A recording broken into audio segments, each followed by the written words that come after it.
Pada cerita daripada Pasukan Sahih, kita akan teruskan dengan perbincangan kita untuk berkongsi mengenaan dengan graduan holistik berciri keusahawanan dan seimbang. Jadi kita perkenalkan tetamu kita di set studio Selamat Pagi Malaysia, Prof. Datuk Dr. Muhammad Shatta Sabran, Naib Chancellor UPSI ataupun Universiti Perguruan Sultan Idris. Assalamualaikum. Pendidikan Sultan Idris. Pendidikan Sultan Idris, maksud saya. Assalamualaikum. Assalamualaikum, terima kasih. Baik, bila kita bercakap mengenai graduan holistik berciri keusahawanan dan seimbang ini, perkataan holistik itu dan juga keusahawanan dan juga keseimbangan itu mungkin perlu kita beri pencerahan untuk kita memahami dengan lebih mendalam lagi topik ini.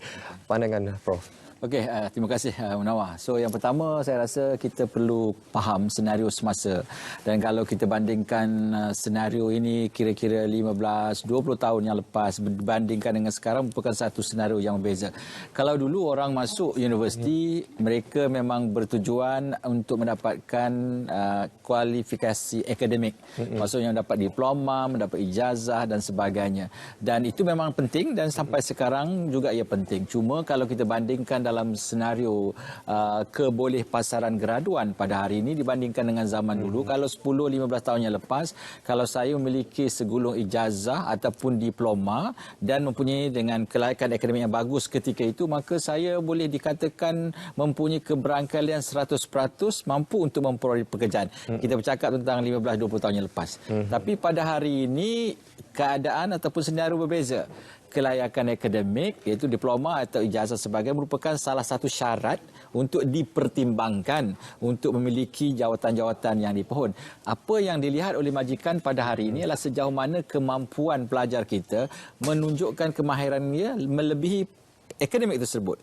Inilah yang kita katakan holistik itu. Holistik bukan sekadar hebat dalam akademik, tapi juga bidang-bidang lain, dan salah satu daripada bidang yang boleh kita bincangkan pada hari ini selari dengan blueprint pengajian tinggi negara, pendidikan tinggi negara, ialah mempunyai kemahiran dalam bidang keusahawanan, yang kita rasa adalah satu bidang yang amat-amat menarik dan promising, di mana dalam bidang ini ia bukan melahirkan individu ataupun graduan yang mencari pekerjaan, tapi mewujudkan pekerjaan. Ya, jadi kita ingin kongsikan juga beberapa hari lepas sebuah program dilaksanakan di UPSI, iaitu program keusahawanan peringkat nasional 2020-2021. Jadi peranan yang dibawa oleh UPSI dalam tahap ini untuk kita melahirkan graduan yang bersifat holistik keusahawanan ini, apa antara inisiatif yang direncanakan? Okey, di antara perkara yang kita highlightkan ataupun yang kita telah bincangkan, yang kita akan lahirkan dalam kalangan mahasiswa kita, adalah mereka perlu bergerak di luar daripada bidang akademik tersebut. Saya memiliki ijazah perguruan matematik. Berikutkan ijazah saya akan keluar untuk menjadi seorang guru matematik. Tapi dalam pakej ataupun rancangan yang telah kita buat inilah, saya akan diberikan kemahiran tambahan. Sekiranya saya tidak mahu menjadi guru, apakah bidang-bidang lain yang saya boleh perolehi? Maka di situlah elemen keusahawanan sosial ini yang diperkenalkan, yang telah pun di mana UPSI menjadi tuan rumah, menjadi penyelaras kepada program tersebut kepada keseluruhan universiti awam dalam negara kita. So dalam konteks ini saya akan diberikan pendahan selain daripada bidang perguruan, bidang-bidang lain apa yang boleh saya jadikan. Misalnya menggunakan kemahiran yang saya ada, saya boleh membuka tuition, kelas-kelas tuition kepada pelajar-pelajar ataupun masyarakat sekampung. Mungkin juga saya boleh meniaga dalam bidang-bidang lain, menyediakan supply ataupun barang-barang keperluan untuk tuition ataupun sekolah dan sebagainya. So benda-benda ini saya akan diberikan pengajaran dengan andaian sekiranya ada kekangan dalam jawatan guru yang merupakan bidang saya, maka saya tidak akan menjadi masalah untuk saya menghadapi masa depan yang lebih cemerlang. Baik, untuk kita mencapai matlamat ke arah melahirkan graduan-graduan yang bersifat holistik, termasuklah dari segi aspek keusahawanan ini, apa antara cabaran utama yang perlu kita hadapi sekarang ini? Saya melihat ada 3 perkara yang perlu dihadapi. Satu, diri pelajar itu sendiri ataupun mahasiswa, kemudian pensyarah dan juga ibu bapa dan juga masyarakat. Dah jadi 4 ini. Dan 4 ini sebenarnya kita kena bergerak selari. Yang pertama, diri pelajar, mereka perlu mengubah paradigma mereka, pemikiran mereka bahawa masuk ke universiti bukan sekadar untuk memiliki segulung ijazah ataupun diploma saja. Mereka wajib dan wajar memiliki kemahiran tambahan. Kalau dalam konteks kita pada hari ini, kita sedar untuk menjadi seorang usahawan yang berjaya, komponen yang utama yang mereka perlu memiliki adalah kemampuan menguasai berbagai bahasa. Bahasa Melayu, bahasa Inggeris itu merupakan satu kewajipan sudah pada hari ini. Tapi mereka perlu menambah lagi bahasa lain, misalnya bahasa Mandarin umpamanya, bahasa Arab umpamanya, Spanish umpamanya. So kemampuan mereka menguasai banyak bahasa akan membantu mereka untuk lebih cemerlang dalam bidang yang diceburi. Kemudian kalau mereka boleh keluar daripada kemampuan ini, mereka punya harapan yang besar. Pensyarah juga kita mahu mereka membantu pelajar-pelajar ini, memberikan kesedaran demi kesedaran setiap kali mereka berjumpa dengan pelajar mereka. Bukan sekadar untuk memfokuskan bidang ataupun SOP ataupun silibus mereka sahaja, tapi mereka perlu keluar sedikit daripada bidang pengajar untuk memberitahu pada pelajar-pelajar.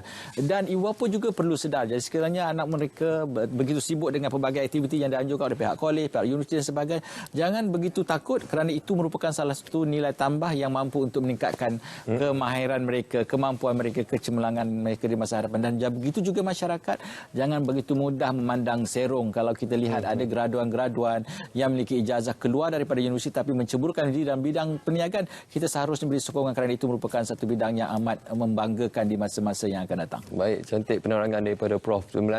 Melalui program keusahawanan peringkat nasional 2020-2021, Kementerian Pengajian Tinggi telah memperuntukkan dana RM650,000 untuk melatih seramai 600 mahasiswa di peringkat universiti awam, swasta, IPTK, College Community dan dalam bidang keusahawanan sosial.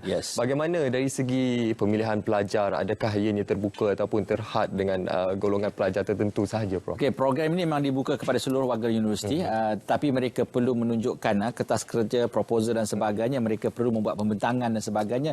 So pembentangan yang menyaksikan melalui di hadapan jawatan kuasa yang telah dipilih oleh universiti-universiti terlibat akan diangkat kertas kerja itu dan diangkat kumpulan ini untuk mendapat peruntukan yang telah diberikan oleh pihak kerajaan. Jadi semua berhak untuk memberikan pandangan ataupun mengajukan pandangan mereka, tapi hanya yang terpilih saja yang dirasakan oleh jawatan kuasa mempunyai potensi yang besar untuk dikomersialkan dan mampu untuk menjana pendapatan, dalam masa yang sama juga mampu untuk mewujudkan pekerjaan bukan kepada diri mereka juga tapi kepada masyarakat lain. Jadi kombinasi kesemua ini akan dinilai dengan begitu detail oleh jawatan kuasa dan mereka yang berjaya akan diberikan peruntukan seperti mana yang telah disebut dalam surat khabar, dan mereka ini diharapkan mampu untuk mewujudkan satu kumpulan baru setiap kali kita keluarkan dan setiap cycle, dan insya-Allah mereka mampu bukan sekadar memberikan pekerjaan pada diri mereka tapi dalam masa yang sama membantu pihak kerajaan mewujudkan pekerjaan-pekerjaan lain kepada rakan-rakan mahasiswa mereka yang lain. Cantik.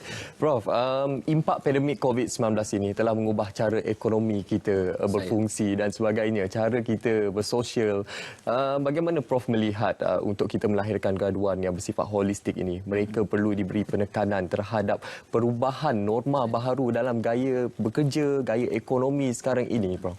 Dan kalau kita lihat salah satu ciri-ciri pelajar yang bersifat holistik adalah kemampuan mereka mengadaptasi kepada senario dalam masa yang pantas. So kita tidak pernah menjangka COVID-19 akan melanda negara. Dan kita sebenarnya telah didedahkan dengan cara keadaan pembelajaran, cara keadaan untuk bersosial dan sebagainya. Tiba-tiba pandemik COVID-19 datang ke negara kita. Mereka yang cemerlang, mereka yang bersifat holistik, mereka tidak akan merungut dengan kehadiran COVID-19 ini. Mereka yang pertama, mereka akan mengadaptasikan keadaan semasa dan bagaimana keadaan semasa ini mampu diguna pakai oleh mereka untuk kebaikan atau kepentingan mereka. Itu sebab kalau kita lihat dalam COVID-19 ni, ramai dalam kalangan masyarakat kita merasa satu kebaikan, satu blessing kerana mereka mampu untuk menjana pendapatan. Kita lihat food delivery merupakan satu bisnes yang orang kata booming ketika pandang COVID-19.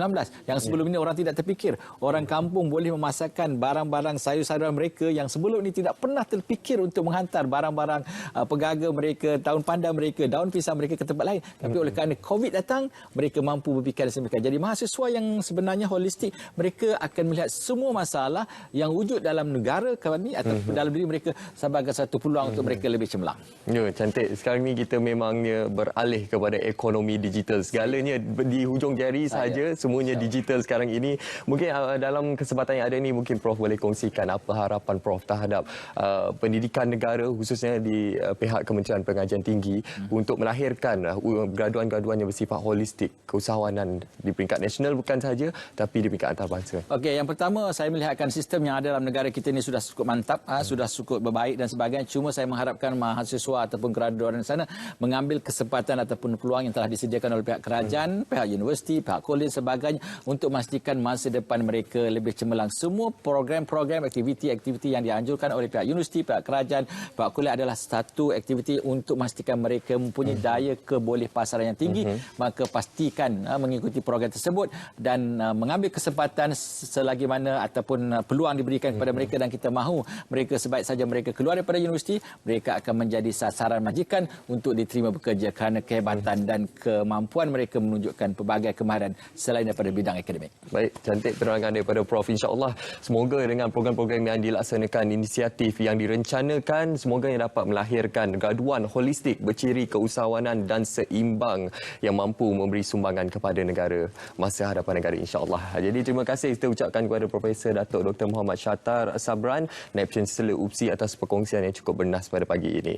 Baik, penonton, sekarang ini daripada kita berkongsi mengenai graduan dan juga keupayaan mereka untuk beradaptasi dengan keadaan semasa negara, sekarang ini kita akan terus ke cerita pagi. Kita akan ke Negeri Melaka untuk kita melihat pertandingan Malam Gala P. Ramlee dan Saloma. Wow.